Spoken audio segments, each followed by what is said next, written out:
Hi, Garrett Blevins here today to talk to you about how heavy should you be going in your training.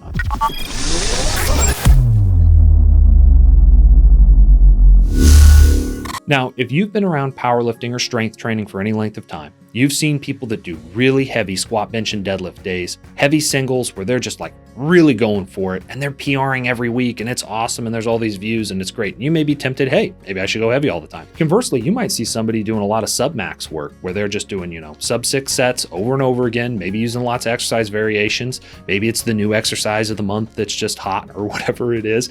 And you're like, oh, maybe I should throw that in my training. And the question is, well, if these different modes of training work for two different people, how do you know which one's right, which one's optimal? And the answer is, it depends. That there is no one-size-fits-all answer. You have to follow the trail of your own response. You need to figure out what works best for you. Now, our AI system is going to guide you through that. It's going to make guesses as best it can, given our expert coaching knowledge on what's going to work for you. But we provide the user the ability to override those if they need to. Also, as you're adding in, let's say, benchmarks, and if you look up somewhere around here, there's going to be a link to a longer benchmark video and what those are. If you're going to alter the stress and increase the intensity of your workouts, you need to change the volume in terms of the number of sets per day to offset that. What that means is if you have one set of 10 at sub-6, and then you're comparing or changing that over to, a set of 3 at 9, those are very different stresses. And depending on the rest of the volume that you have in the day, you're going to need to make an adjustment, and the system takes care of that for you. All you need to do is figure out, does my training go better when I use heavier weights and I'm doing, singles or triples or sets of 5 more consistently?